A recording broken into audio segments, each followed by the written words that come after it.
아시다시피 여름 겨울이 되면은 제가 좀 바빠집니다. 왜냐하면은 외부 집회나 또 교회에서 이게 초청이 많이 와서 집회 섬기고 다니느라 조금 분주한 시간들을 보내고 있는데요. 올해는 유난히 이제 코로나가 지난 2년 동안 굉장히 어렵다 보니까 집회나 수련회를 거의 못 하시다시피 하셨는데, 올해는 조금 여유가 좀 생기셨는지 유난히 요청이 많이 들어왔어요. 그래서 2달 동안 굉장히 바쁘게 일정들을 또 소화를 했는데요. 그러다 보니까 보시다시피 지금 목소리 굉장히 은혜롭지 않습니까? 그렇죠? 네, 굉장히 은혜로운 목소리로 이렇게 바뀌게 되었습니다. 2달 동안 우리 성도님들이 긴 사역 기간 동안 함께 마음으로 응원해 주시고 또 기도해 주셔가지고 어젯밤에 11시 정도에 이제 마지막 여름 사역을 잘 마무리를 하고 복귀를 했습니다.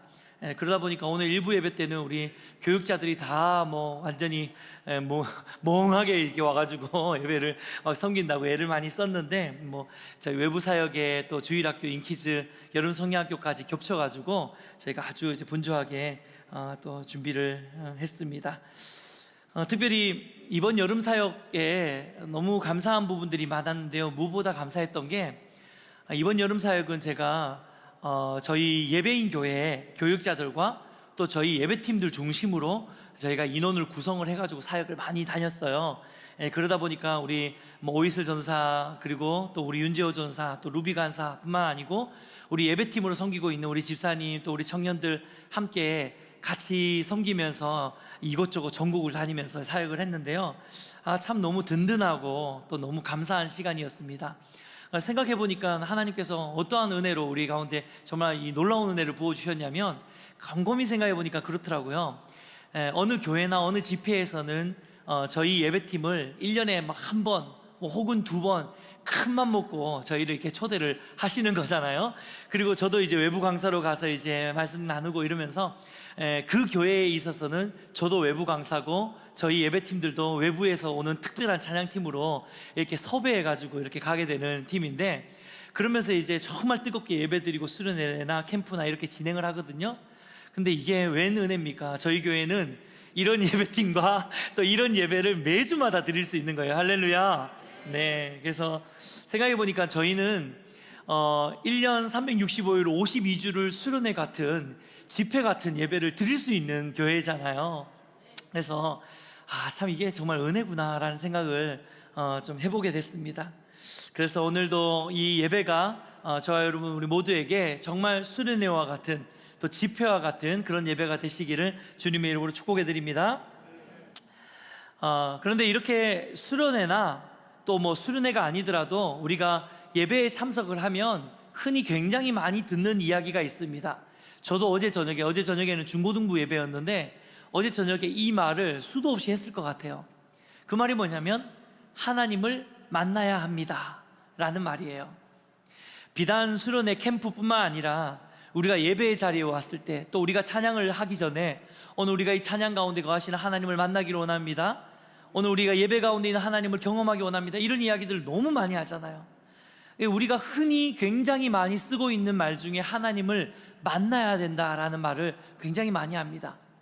근데 우리가 이 너무나도 익숙한 이 말이지만, 하나님을 만나야 된다라고 했을 때 우리가 도대체 하나님을 어떻게 만나야 되는지에 대해서는 많이 고민하지 않아요. 많이 생각해 보지 않습니다. 그냥 하나님을 만나야 된다라는 말을 오늘 은혜 받아야 된다는 말의 동의어로 이해하기가 쉬운데, 물론 이것도 맞는 말이지만 사실 우리가 정말 만나야 되는 하나님이 있습니다. 그래서 오늘 창세기에 우리가 읽은 야곱의 이야기를 통해서 야곱이 만났던 그 실제적인 하나님의 만남들, 그 모습들을 우리가 다시 한번 말씀을 통해서 나누어 보면서 오늘 우리가 이 예배를 통해서 반드시 만나야 되는 하나님이 어떤 분인지를 말씀을 통해서 좀 나누어 보기를 원합니다. 특별히 오늘 말씀에 나오는 야곱에 대해서 우리가 좀 이해할 필요가 있는데, 너무 잘 아시겠지만 야곱은 이삭의 쌍둥이 아들 중에 한 명이었습니다. 이삭과 리브가 사이에 쌍둥이 아들 둘이 태어났는데 잘 아시죠? 첫째는 누구였죠? 에서였죠. 그리고 둘째가 야곱이었습니다.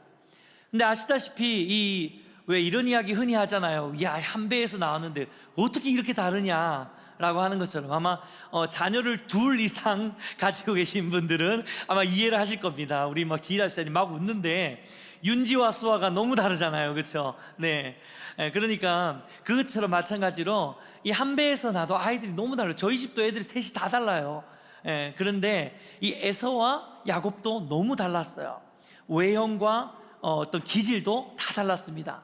아시다시피 에서는 굉장히 남성적이고 좀 마초적이고 막 그런 성향이었던 것 같고, 그래서 성경에는 에서를 들 사람이라고 표현을 하고 있습니다. 들을 돌아다니는 사람이란 뜻이죠. 그리고 야곱은 집에 있는 것을 좋아하는 사람이라고 표현을 하고 있습니다.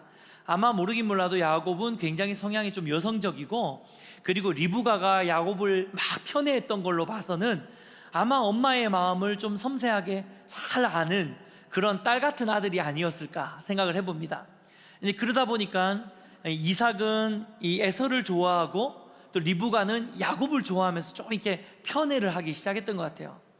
그런데 여러분, 뭐 우리 상담하시는 우리 집사님 가정도 계시지만 이 상담 전문가 앞에서 말하기 좀 민망하긴 하지만 편애는 항상 좋은 결과를 가져오지 않습니다.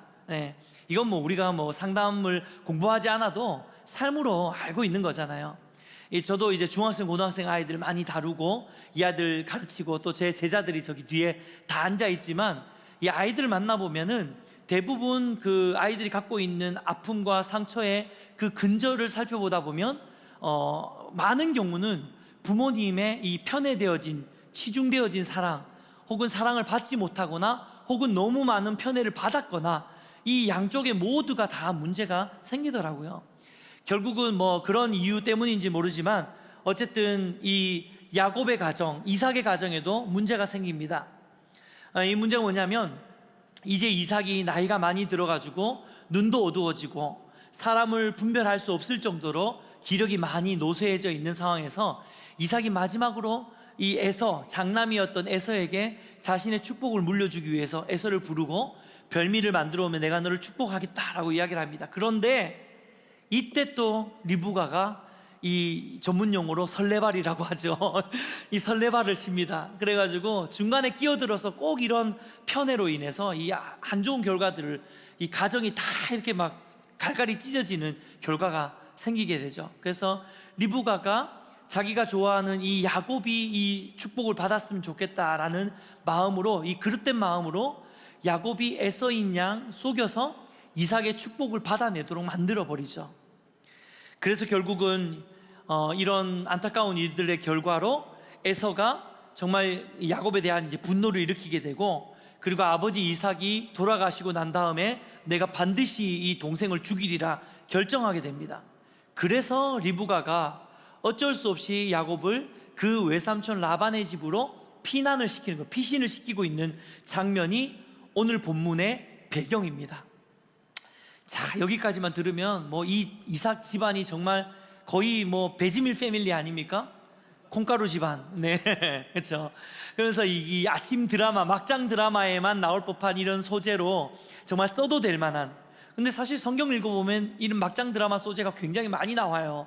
근데 그 중에 하나가 바로 이 이삭의 집에 이 문제가 야곱의 이야기가 아니었을까 생각을 해보는데, 여튼 이런 막장 드라마와 같은 이 배경 아래에 오늘 우리가 읽은 본문이 진행되는 겁니다. 그래서 야곱이 지금 외삼촌 라반의 집으로 에서를 피해서 도망가고 있는 장면인데, 도망가는 과정 가운데 이제 어두운 밤이 찾아오게 되고, 이 야곱이 어쩔 수 없이 이 길가에서 노숙하고 있는 장면을 기록하고 있는 게 오늘 본문입니다. 11절 같이 한번 읽어볼까요? 같이 읽겠습니다. 시작. 한 곳에 이르러는 해가 진지라 거기서 유숙하려고 그곳에 한 돌을 가져다가 베개로 삼고 거기 누워 자더니.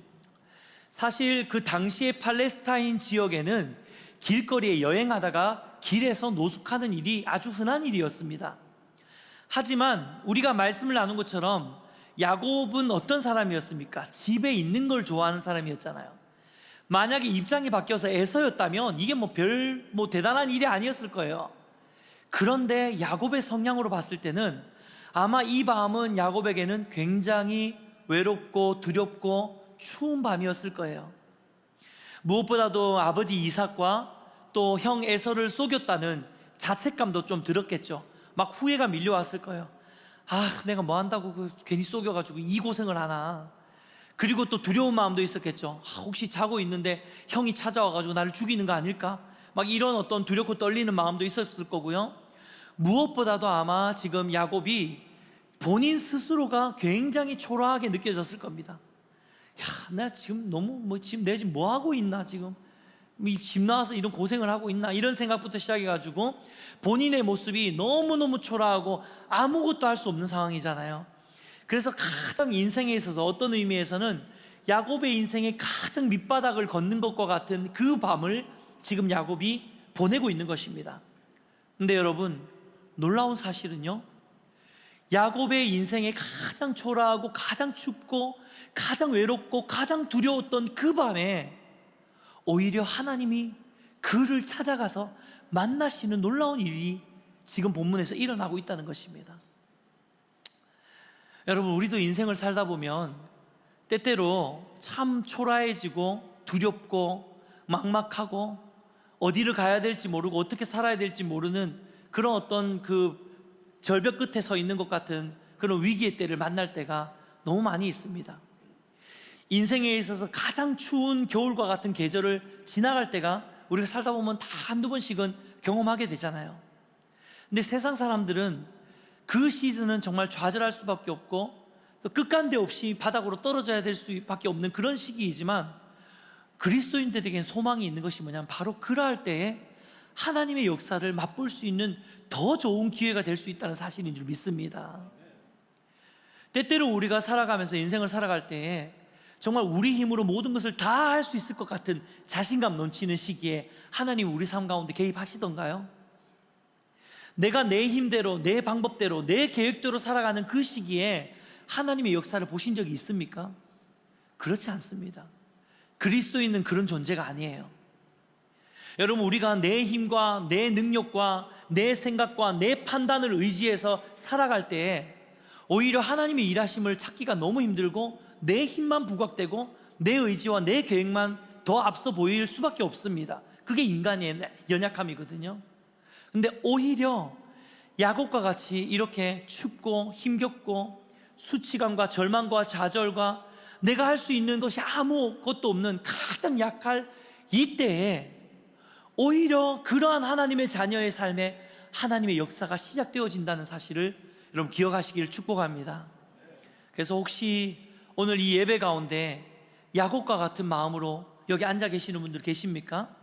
여러분, 좌절하지 마십시오. 우리에겐 소망이 있습니다. 하나님이 오늘 이 어두운 시기 가운데, 이 좌절의 시기 가운데 여러분의 삶 가운데 개입하실 수 있는 시기인 줄 여러분 믿음으로 붙드시기를 축복합니다.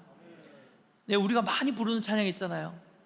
약할 때 강함 되시네, 나의 보배가 되신 주 나의 모든 것. 그리고 2절 가사는 이렇습니다.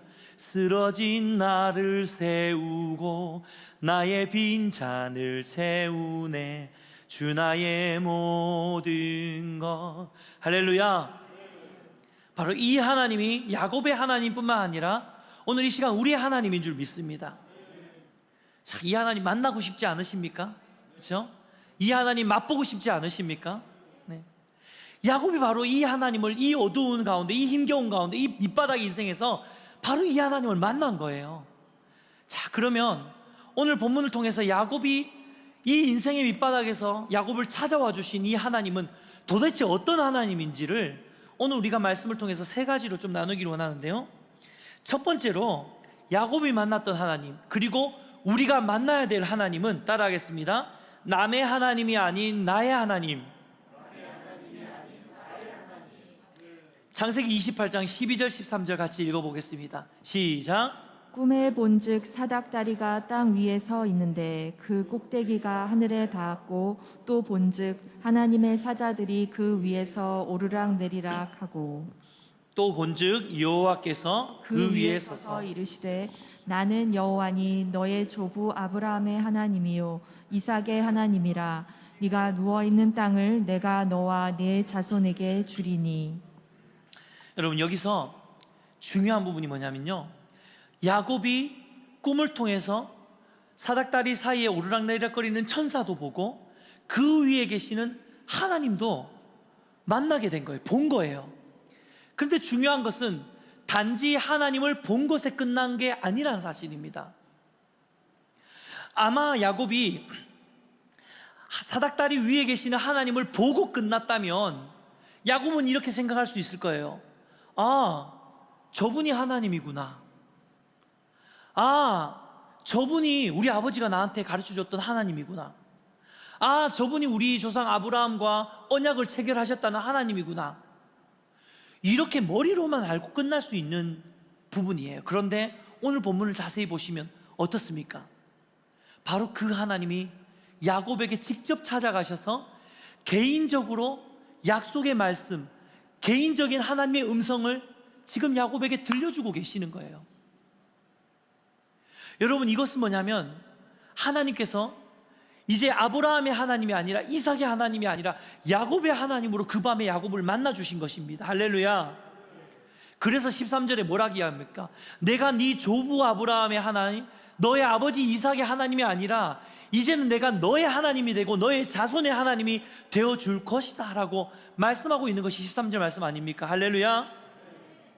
오늘 이 예배를 통해서 여러분이 이 하나님을 만나시기를 축복합니다. 남의 하나님이 아니라 나의 하나님을 만나시기를 축복합니다.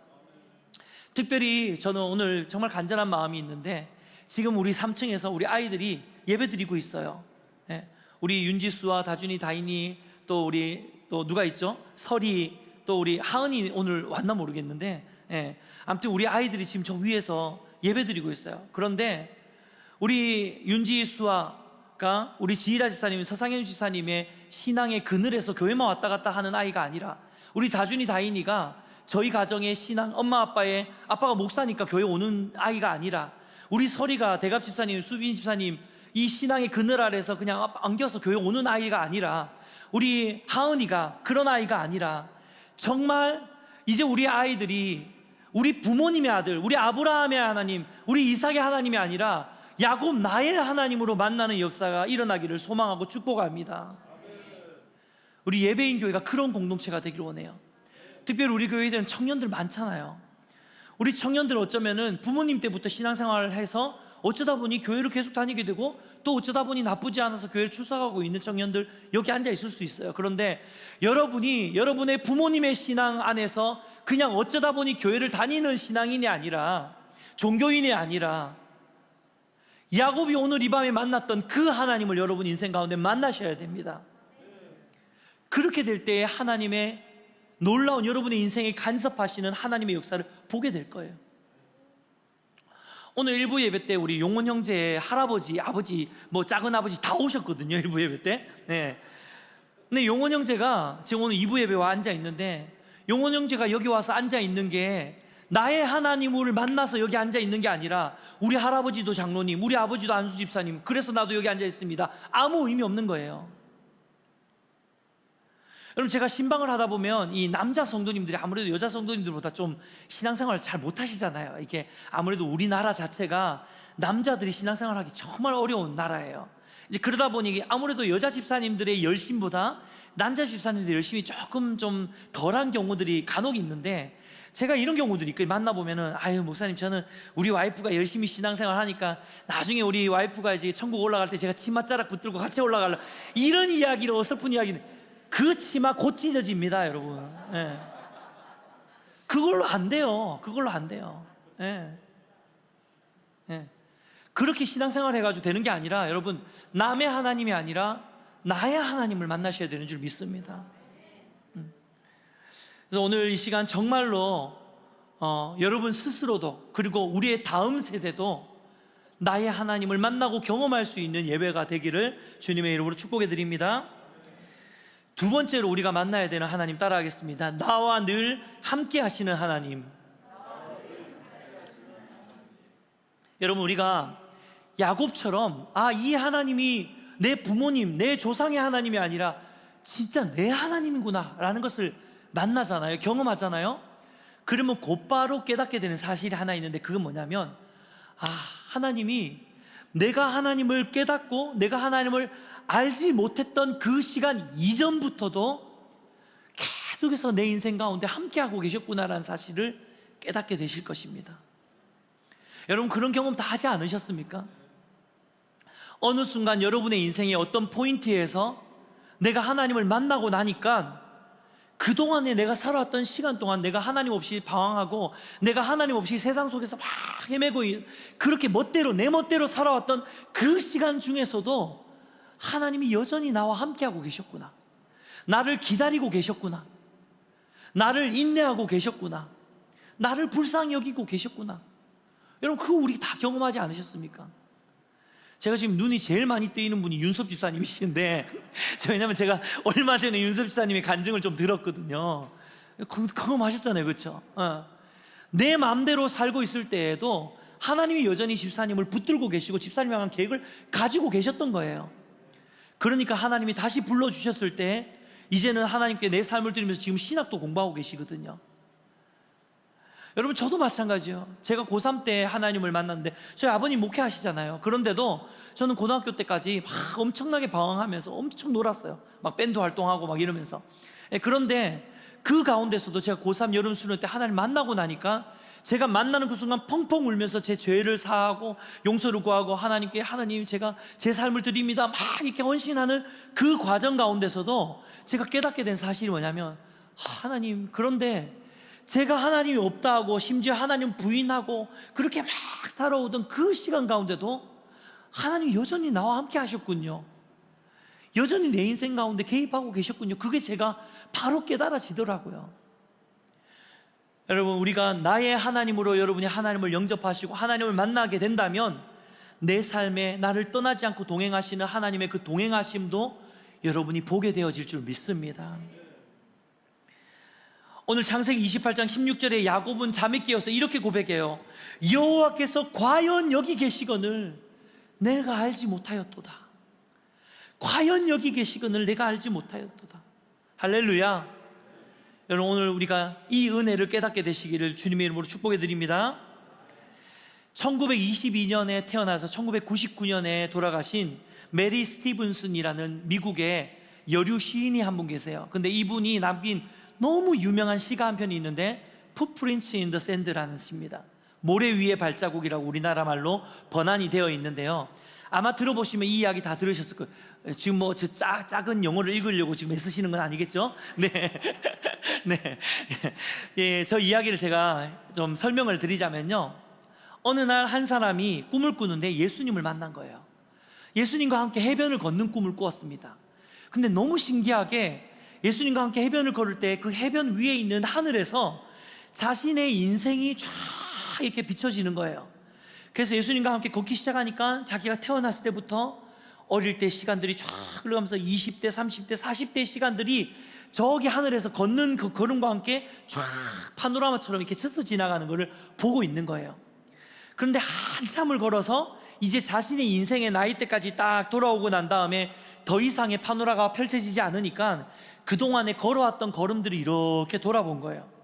이렇게 돌아보니까 예수님의 발자국과 나의 발자국이 처음부터 쫙 함께 걸어오기 있는데, 근데 너무 이상한 게 딱 한 부분에서 이 발자국이 두 개가 아니라 한 사람의 발자국만 찍혀 있는 거예요. 근데 그때의 내 인생을 이렇게 보니까 내가 가장 힘들고 가장 지치고 너무 초라하고 너무 힘겨웠던, 인생이 너무 고달팠던 그 시기에 발자국이 하나만 있는 거예요. 그래서 이 사람이 막 슬 열이 받기 시작하는 거죠. 화가 막 확 올라오는 거예요. 아니, 예수님, 내 인생에 절대 나를 떠나지 않고 나를 버리지 않겠다고 해놓고 이게 뭡니까? 아니, 멀쩡할 때는 나랑 잘 걸어주시더니만 왜 내가 제일 힘든 이 시기에 나와 함께 걸어주지 않고 나를 떠나셨습니까? 이렇게 이제 예수님께 묻게 된 거예요. 그때 예수님이 이 사람에게 한 이야기를 시의 구절로 읽어드리겠습니다.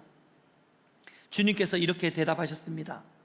사랑하는 나의 아들아, 나는 너를 사랑하기 때문에 버리지 않는단다. 내 시련의 시기에 한 사람의 발자국만 보이는 것은 바로 내가 너를 업고 갔기 때문이란다. 할렐루야. 혹시 지금이 여러분에게 있어서 너무나도 힘들고 어려운 계절을 지나가고 계신 분들 계십니까? 여러분, 어쩌면 지금 여러분 예수님의 품에 안기거나 예수님의 등에 업혀서 걷고 계시는 과정일 수도 있습니다.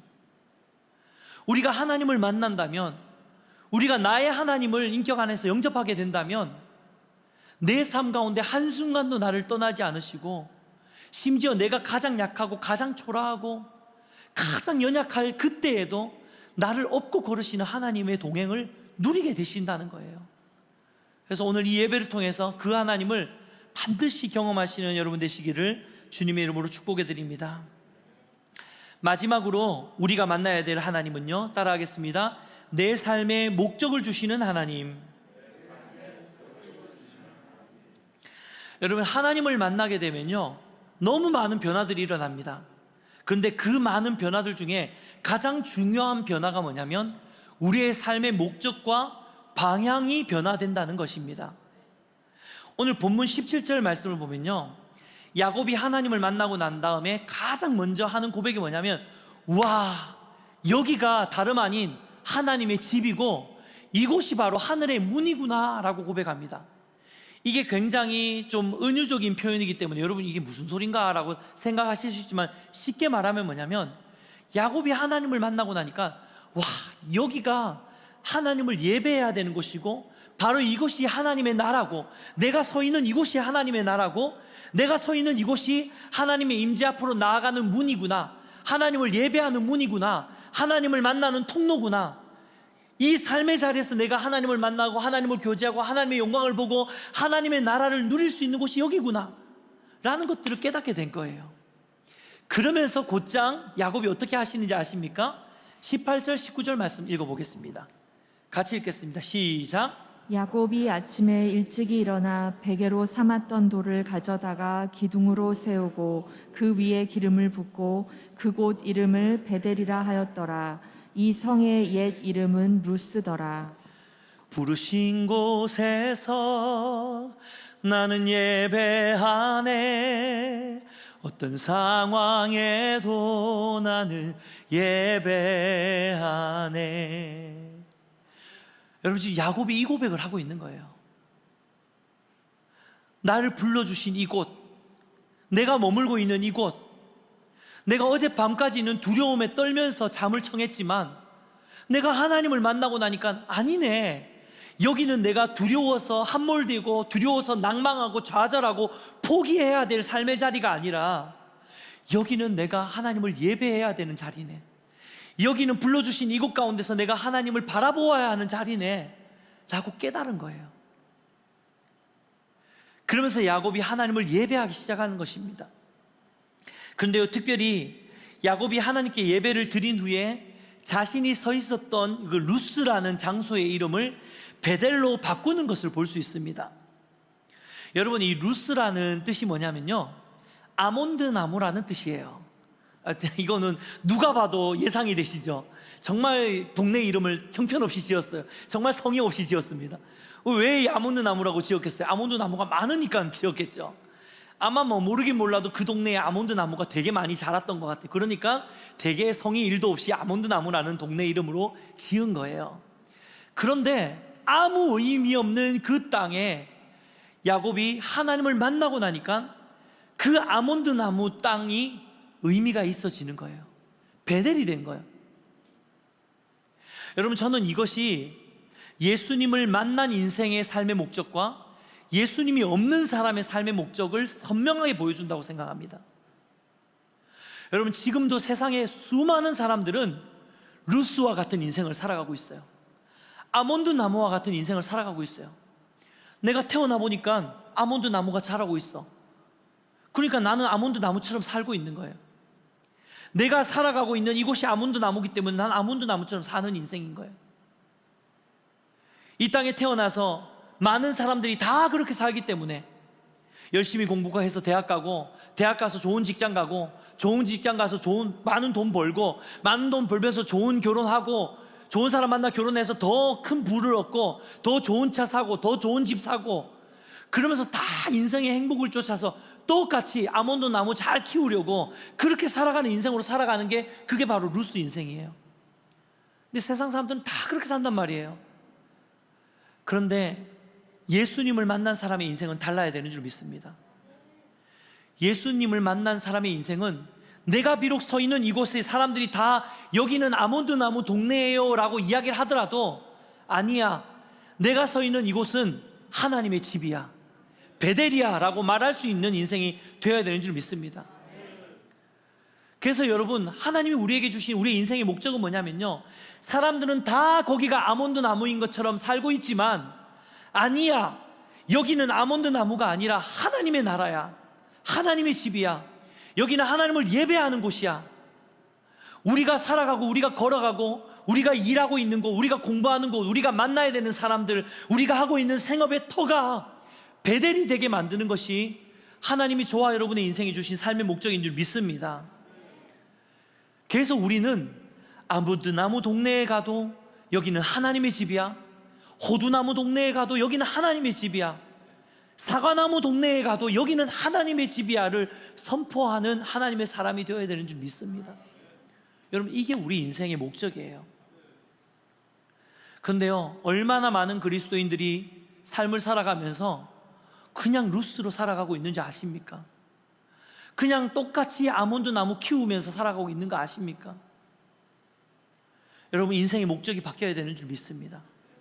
그런데 우리의 인생의 목적이 바뀌려면 먼저 하나님을 만나야 되는 거예요. 그러니까 하나님을 만나고 만나지 않고는 삶을 살아가는 방향과 가치관과 세계관 자체가 달라지는 일이에요. 만약에 여러분의 가치관과 여러분의 세계관이 여전히 루스에 머물러 있다면 여러분, 하나님을 진짜 더 만나셔야 되는 거예요. 어쩌면 여러분이 나의 하나님으로 만난 게 아니라 남의 하나님으로 알고 계시면서 신앙생활을 하고 있다고 착각하는 걸 수도 있습니다. 그렇게 해야 하는 게 아니에요.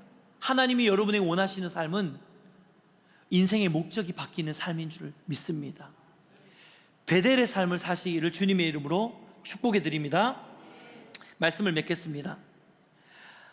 저는 오랫동안 제 20살 때부터 사역을 시작을 했거든요. 꽤 빨리 사역을 시작해서 벌써 이게 돌아보니까 이제 뭐 몇 년만 더 있으면 제가 사역만 30년을 했더라고요.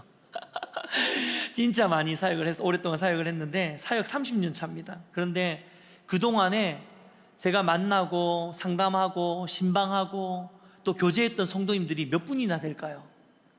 모르긴 몰라도 수천 명은 될 것 같아요. 그런데 그런 수천 명의 성도님들을 만나면서 그들의 이야기를 듣고 그들과 교제하면서 정말 많은 경우에 오랫동안 신앙을 떠나 있다가 오랫동안 교회를 떠나 있다가 다시 하나님 품으로 돌아온 돌탕들이 되게 많았었거든요. 돌탕 여러분 아시죠? 돌아온 탕자. 근데 이런 돌탕들을 만나보면요, 너무 신기한 공통점 하나가 있어요. 뭐냐면 비록 그들이 돌탕이고 세상 가운데 막 헤매다가 다시 하나님 품으로 돌아오긴 했지만 그들의 인생 가운데 크든 작든 다 베델이 있었어요. 그들의 인생 가운데 크든 작든 다 하나님을 만났던 영적인 추억과 스토리들이 다 있더라고요. 여러분, 그게 없는 사람은 열심히 신앙생활 하는 것 같다가 세상 속에 돌아가고 다시 돌아오지 못해요. 베델이 있는 사람만 다시 돌아올 수 있습니다. 여러분, 그래서 우리는 하나님을 만나는 것이 너무 중요하다는 거예요. 여러분의 삶 가운데 베델의 흔적을 남기는 건 너무너무 중요한 일이라는 거예요. 여러분, 우리가 우리의 인생을 어떻게 다 알겠습니까? 장담할 수 없는 게 인생 아닙니까? 그렇죠? 한 치 앞을 볼 수 없어요. 물론 기도하고 바라는 것들은 우리 모든 성도님들의 인생 가운데 우리가 하나님 앞에 가는 그날까지 믿음의 경주를 잘 걸어서 정말 하나님 보시기엔 너무 아름다운 걸음으로 우리가 하나님 앞에 서는 게 우리의 인생의 그 목적이잖아요. 소망이잖아요. 그런데 혹시 몰라요. 여러분, 우리가 살다 보면 인생의 풍랑을 만나고 어려움을 만나고 그러다 보면 내가 원하지 않지만 그 풍랑 속에서 떠밀려가지고 요동치는 배처럼 저리 떠내려가고 이리 떠내려가고 저리 떠내려가고 하면서 혹시 우리가 있어야 할 이 자리를 놓치고 혹시 우리가 있어야 할 이 공동체를 떠나야 되는 그런 상황이 벌어질 수도 있습니다. 장담할 수 없잖아요. 그런데요, 만약에 여러분의 인생에 베델이 있다면 이 베델은 마치 풍랑 가운데 파도 가운데 요동초가 이리 떠밀려가고 저리 떠밀려가는 배라 할지라도 그 배가 영적인 닻을 단단히 내리고 있으면 이 닻이 우리를 붙들어 주는 것입니다. 이 닻이 우리를 붙들어줘서 언젠가는 다시 이 닻으로 돌아오게 만드는 그것이 영적 베델인 줄 믿습니다. 여러분, 그래서 우리는 매일매일 드리는 이 예배의 자리가 저와 여러분이 하나님을 만나는 베델의 자리가 되어야 되는 줄 믿습니다. 여러분, 오늘 본문에서 한참 뒤로 가서 창세기 35장에 가면요, 야곱이 나중에 외삼촌 라반의 집에서 엄청나게 몇 년을 고생을 하고 난 다음에 다시 예전에 만났던 그 하나님을 생각하면서 고향으로 돌아가는 장면이 있는데, 그때 야곱이 뭐라고 고백하는지 아십니까? 같이 한번 읽어보겠습니다. 35장 3절입니다. 시작. 우리가 일어나 베델로 올라가자. 내 환난 날에 내게 응답하시며 내가 가는 길에서 나와 함께 하신 하나님께 내가 거기서 제단을 쌓으려 하노라 하매. 여러분, 한번 따라하겠습니다. 일어나 베델로 올라가자. 이번엔 여러분 가슴에 손을 좀 얹고 다시 한번 믿음으로 선포합시다. 일어나 베델로 올라가자. 할렐루야, 할렐루야. 여러분, 일어나 베델로 올라갑시다. 여러분이 하나님을 만났던 그 만남의 감격과 여러분이 하나님과 쌓였던 그 영적인 추억의 자리로 다시 올라가서 우리가 다시 한번 그 감격을 회복하는 신앙생활 하고 싶지 않습니까? 혹시 지금 예배 드리고 있으면서 아무 감격 없이, 아무런 기대 없이 그냥 와서 왔다 갔다 교회만 하고 계시는 분들 혹시 계시다면 여러분, 다시 한번 베델을 회복하시기를 축복합니다. 그리고 정말 기대하고 소망하는 것은 우리 예배인 교회가 루스가 아니라 베델 공동체가 되기를 주님의 이름으로 축복해 드립니다. 그리고 여러분 한 분 한 분이 매 주일마다 일주일 동안 삶의 자리에서 우리가 이 예배들이 함께 모여서 예배하는 이 베델의 자리를 사모하면서 일주일 내도록 일어나 베델로 올라가자, 일어나 베델로 올라가자, 이 마음으로 일주일을 삶의 자리에서 잘 살다가 우리가 주일날 이렇게 모여서 함께 예배할 때에 정말 수련회 같은 예배, 집회 같은 예배, 베델 같은 예배가 매주일마다 우리 예배인 교회에서 일어나기를 주님의 이름으로 축복해 드립니다.